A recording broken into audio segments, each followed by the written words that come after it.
Is this PEAKPULSE rangefinder any good? Can it help your game, or should you spend more money on an expensive rangefinder?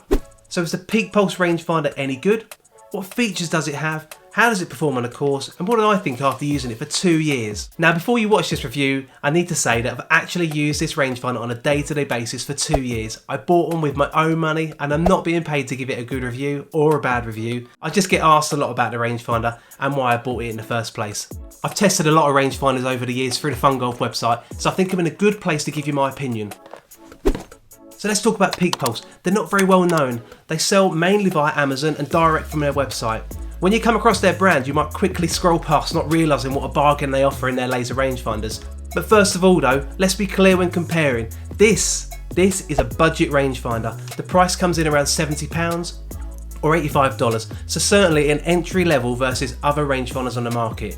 However, it's a hidden gem. Keep watching to find out why.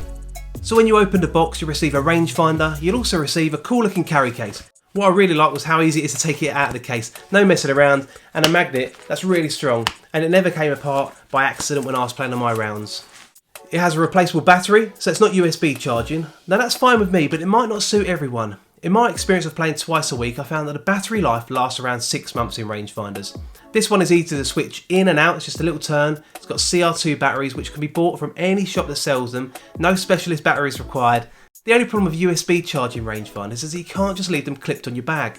They'll have to come inside and be charged before your round, which if you're not very organised like me, it can be a bit of a pain and you could end up on the course with a flat rangefinder. Now it feels quite premium and I like the grip, and in comparison to other rangefinders, this has a rubbery grip at the top and at the bottom, so no risk of slipping even if you dare to play in the wet weather.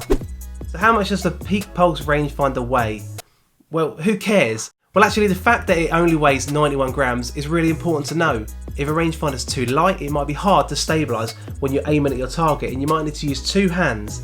Now this rangefinder is actually very light in comparison to other rangefinders on the market, but for me I often use 2 hands anyway to stabilise, so it makes no difference to my game. But if you want to use one and you're used to using one, then it could be something to think about. Now this rangefinder comes with target lock vibration. This is really important when you're trying to focus on the flag. The rangefinder will let you know when you've correctly locked onto the target. Also, by pressing the mode button on the top, you can actually switch between yards and metres. Don't do what I did though and complete a whole hole using the wrong measurements. That was not a good score. The rangefinder can lock onto a target from up to 656 yards and has a magnification of ×6. So if you're a bit of a Bryson, you fancy trying to drive the par 5 in one, then this will help you dial in the perfect yardage. However, when comparing rangefinders, you'll see that some more expensive rangefinders have a range of up to 1,000 yards. But that's great, but in golf, do you really need to have that much distance? Most golfers will need less yardage than a par 5 hole, so I don't think this should be a feature that you need to worry about too much, and definitely don't pay more money for it. Now in all the reviews I watch, they get really hung up on the accuracy of rangefinders. Now it's important, but the PEAKPULSE rangefinder is accurate to ±1 yard. Now I use it to complement my GPS watch, and I use a ShotScope V3, which gives me front, middle and back. So I usually just use a rangefinder to confirm specific yardages and give me a bit more confidence when I'm selecting the correct club.